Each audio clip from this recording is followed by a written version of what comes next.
Hello everyone, welcome to another Starcraft 2 replay cast. For this one we're doing a TvZ here on one of the new maps, which I've forgotten the name of. Palladium something? I don't remember. Oh, it's right here. Paladino terminal. Yeah, so I guess we'll do two TvZ replay casts because this one is more of a different build. It doesn't do the typical Inge block and planetary or natural. I'm using a build which I've used before a lot in the past, but it's different. In this case, I'm be walling off, so it's two small wall offs actually for this map, and then going for a proxy command center, which in this case is going to be in the bottom left.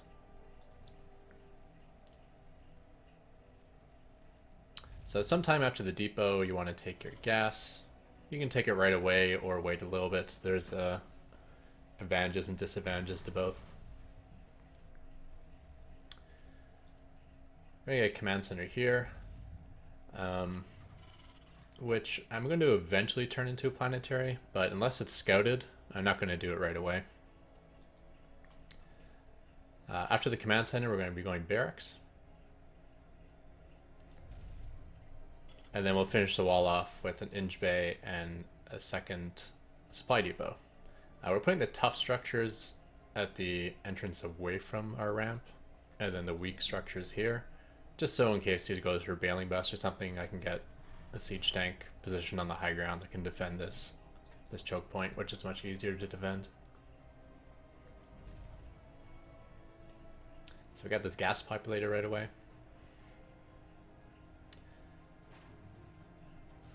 A very typical place to send the first overlord, so this weird wall off will always get spotted, and it might cause a reaction of like a bailing bust or Ravager rush or something like that.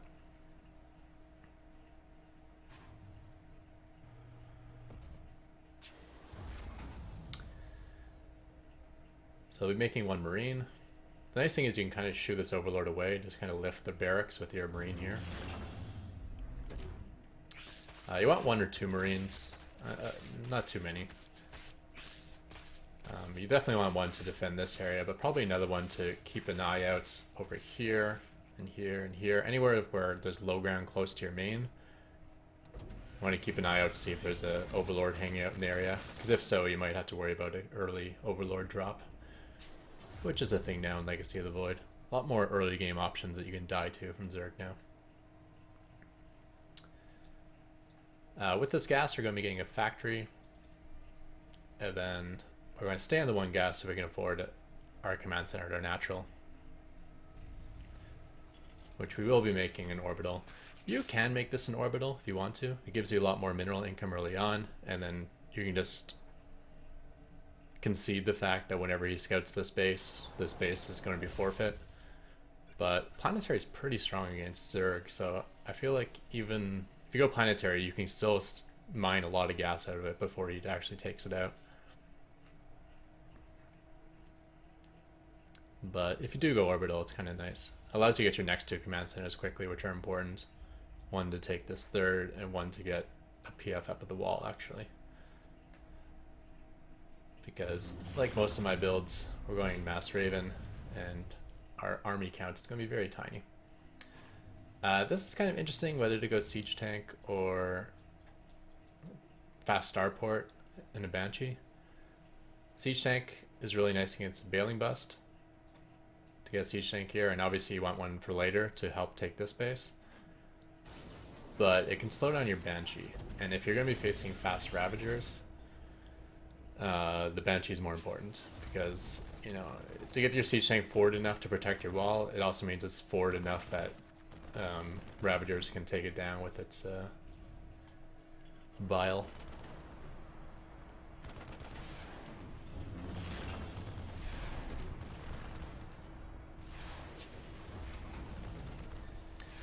I guess like a lack of Zerglings could be a cue that he might be going for Roach Ravager, or obviously seeing a Roach could be that. It's tough to say. Sometimes it's just a guessing game for me. This I should be turning into an orbital right away. And when I start taking extra gases, I should actually start on this base. Because the strategy I play now is a kind of a win by value game. So I'm thinking like I want to take half the map and then be more efficient on resources than my opponent, and then I'll end up winning in the long run. And my half of the map is going to be these bases. Like the whole right-hand side of the map. So the more gas I can mine out of one of his bases, that means the more gas I have and the less gas he has. It's kind of nice, right? If I mine 1,000 gas out of here, that's plus 1,000 for me, minus 1,000 for him.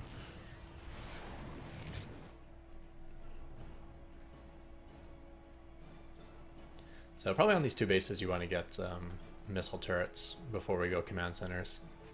Looks like I only got it here. I kind of did a mix of both. Yeah, these turrets are important. Maybe like 3 along here. And the injury bay upgrades for them.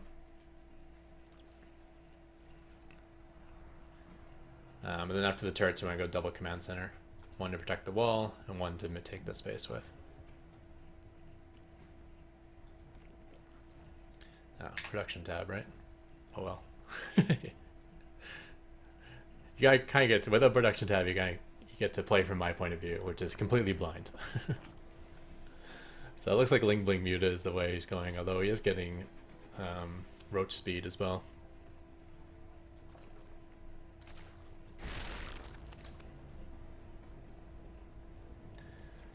Ah, that's annoying timing. I just cleared out this base too of the Zergling.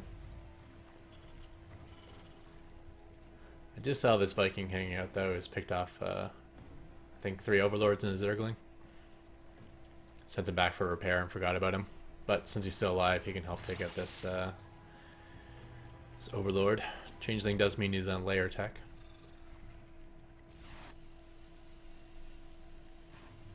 Yeah, it would have been nice if I had these gases a lot earlier.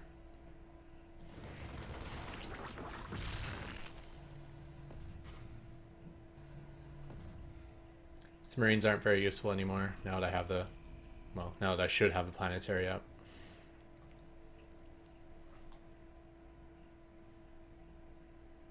I probably want to leave this tank in this position, I guess would be best. Actually, where it is fine. Kind of protects this, at least against Zerglings, and it still has the range to shoot at anything going this way in.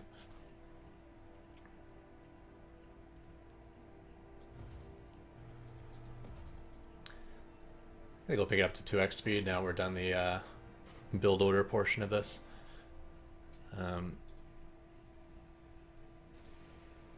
Yeah, and just adding on the starports. Now that I got those 2 extra bases and taking all these gases. Mews get in, which are kind of annoying. I didn't have the turrets up in time. So getting some damage done. Looks like I might get the siege tank. Yeah. Yeah, that... Oh. Wow. Almost lost all of them. Almost lost all of them again. Wasn't a huge investment in the Mutalisk, but he did lose 10, so that's 14 total. So maybe actually it was a pretty big investment in the Mutalisk. This SCV is going to stay here the whole game because he's completely trapped. There's no way to get him out. I said there's no way to get him out. This the doors are locked on the PF.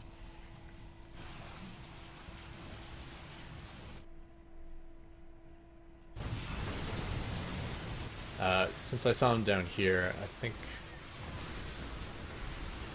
he's counterattacking? Maybe not. I don't know. Maybe it was just clearing creep. So, yeah, auto turrets now. I keep forgetting I haven't done a video since Heart of the Swarm. They're a lot different. Everything they used to be able to do in Heart of the Swarm, they can't do anymore. The idea of like putting a couple auto turrets behind their mineral line, and they had to deal with it, they would have to send something over to kill those auto turrets. Otherwise, they'd sit there forever killing drones. That doesn't exist anymore because they just dissipate after 7 seconds.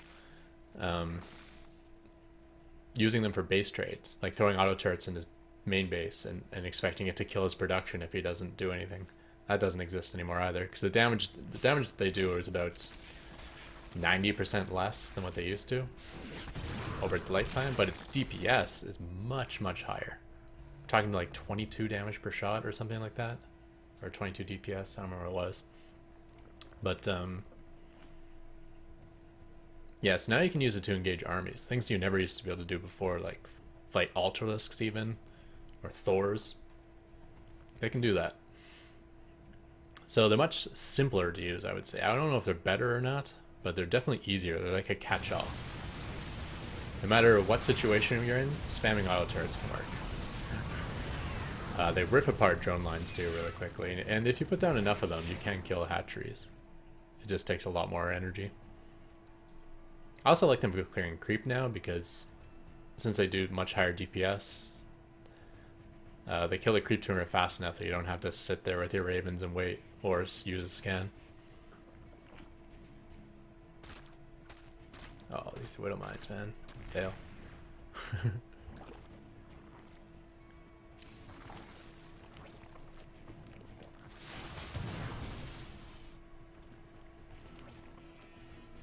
So this is my objective, is to take this base. This one I'm not too worried about, because I'll get it eventually. It's not like Zerg can start mining out of here, or it's too deep in my territory. And again, the plan here is just to mine as much gas as possible before it dies.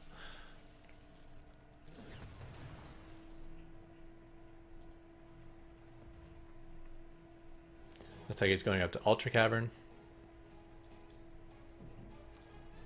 I'm throwing down a bunch of forward stack defense, which is always good. This map is quite easy for that sort of play, because you don't have to spread creep very far to get to your opponent.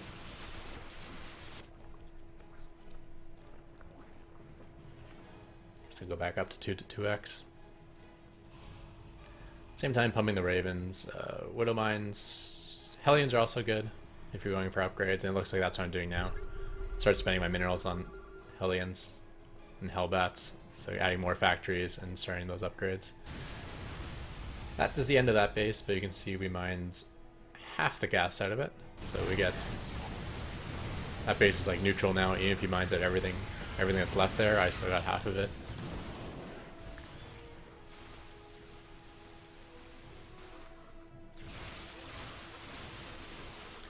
It's like a lot of infestors is his plan.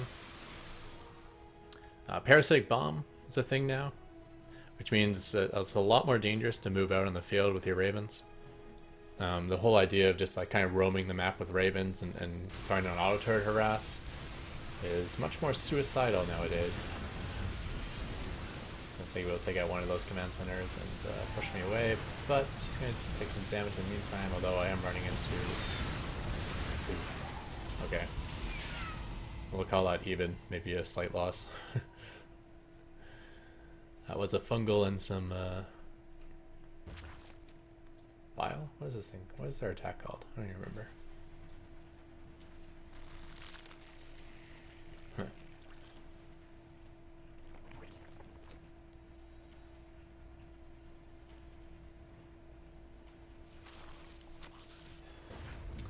Attempting to reestablish the space again. Missiles turrets behind the planetary is good if you're facing things like Broodlords, because the turrets won't die, so you always have that protection against Corruptors and whatnot. Missile turrets in front is good against Ultralisk, because it can screw up their pathing in their attempt to kill a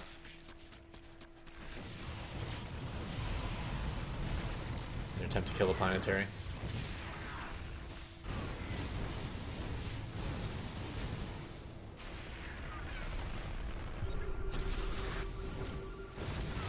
Some random Hellbats.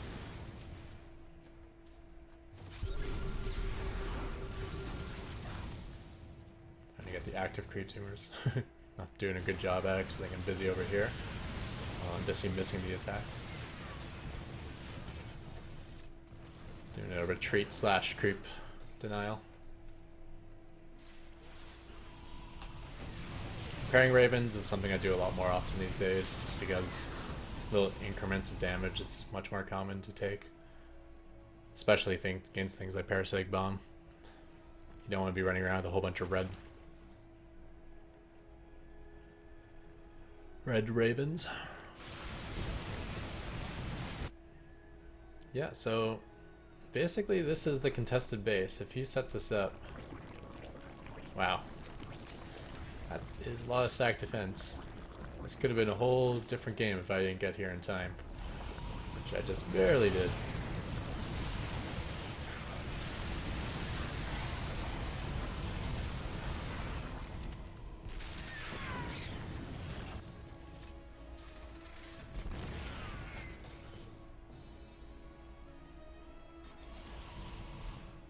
I kind of sometimes like to like overprotect one base, like put extra defense here, so I can cheat my ravens more towards the north area.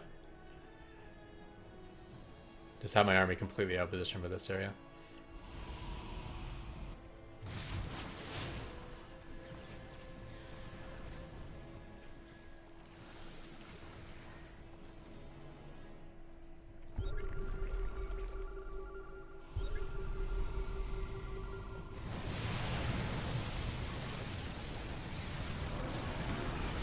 Seeker Missile is interesting these days. They nerfed it into Oblivion, making it 125 energy. However, since then it's gotten a couple buffs. One is there's a damage increase, which isn't that significant, but it helps versus certain things. You can like 2-shot a Broodlord now rather than 3-shot. But more importantly, there's an upgrade now to increase its range, so it's not so easy to dodge anymore. Almost every unit in the game can get out of range in time, but there's much less margin for error. You gotta retreat. If you retreat on an angle instead of like direct retreat, you'll probably get caught. If you react slowly, you'll get caught. If you try to kill some ravens before you retreat, you'll get caught.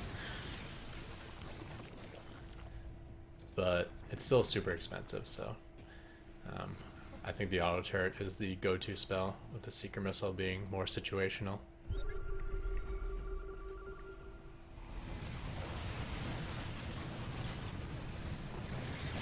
Probably the biggest key of the Seeker Missile is you can cast it from 10 range. So if you're facing an army that you can't get in close on, like something involving Templar or Vipers or something, then you can just kind of pick away at it from range. These dudes are patiently waiting for me to try to get control of this base. I think this is a contested base. If he gets control of it and mines it out, then we have a very close game. If I take control of it and mine it out, then it should be game over. Because in terms of units lost, I'm way ahead. Plus I've mined out half of one of his bases. So he kind of needs this one to make a game of it.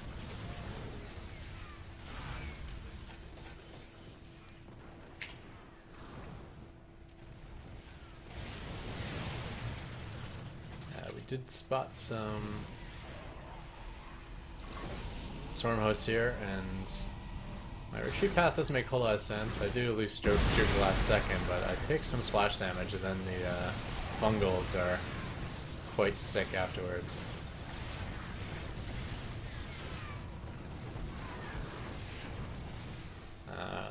Looks pretty even though overall. I did get all of his infestors, and I hurt his swarm host count quite a bit. For losing about a third of my ravens and injuring the rest.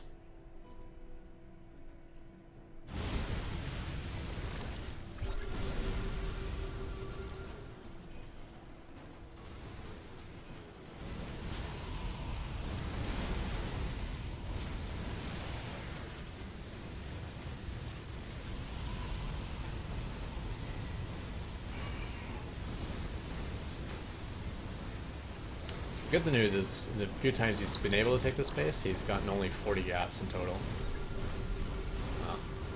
He just returned one more, so 44 gas.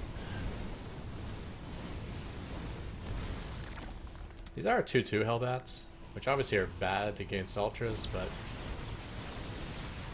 maybe if I fight with the Ravens it could help. So we'll give that a try.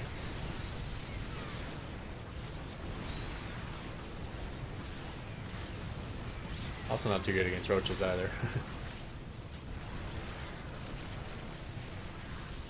We got most of the ultras down. Yeah. he definitely won the fight, but Hellbats are all minerals, and I don't care about minerals. Looks like the Stormhouse are on the field now.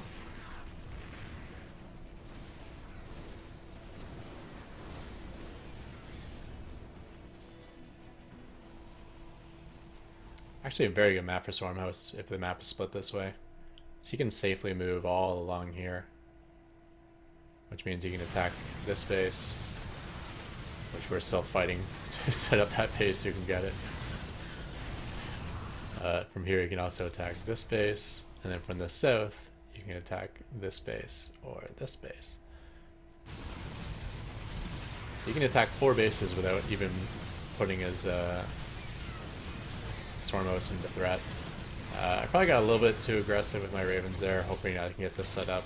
I didn't have enough auto turrets left to deal with that sort of count. So the Raven count was punished yet again.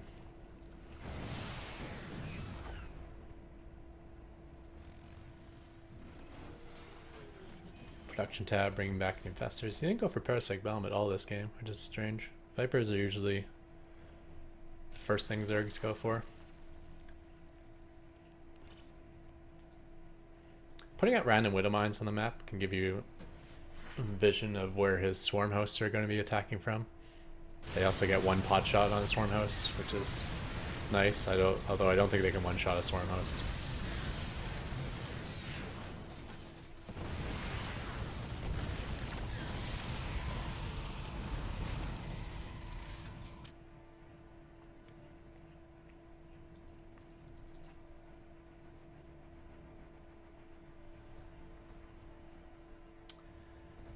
Against Storm Hosts, Widow Mines are still a good counter. They have a faster cooldown than Storm Hosts, so they're always available. Put them in front of a PF, and they won't die because they're burrowed. They'll pop a whole bunch of the Locusts, and then your PF and Repair can deal with the rest. Then again, on a map like this, there's so many bases you could hit with Storm Hosts. This one, this one, this one, and this one. You'd almost have to invest the same amount of supply in Widow Mines as he has in Swarm Hosts. Anyway, that's GG. As you can see, the long bleed out game, the vampire style, has got me this one. He was never able to establish this base, and this base is a wash because we both mined half of it. So basically, he mined out 5 bases, where I mined out.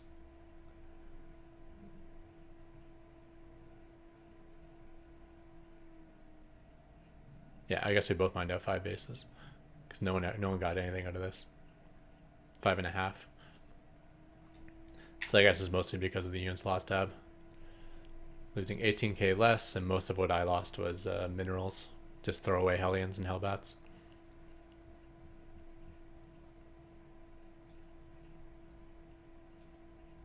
So there you go. That is a TvZ. Thank you everyone for tuning in. Be sure to check the description for our thumbs up link, and I'm out of here. Goodbye.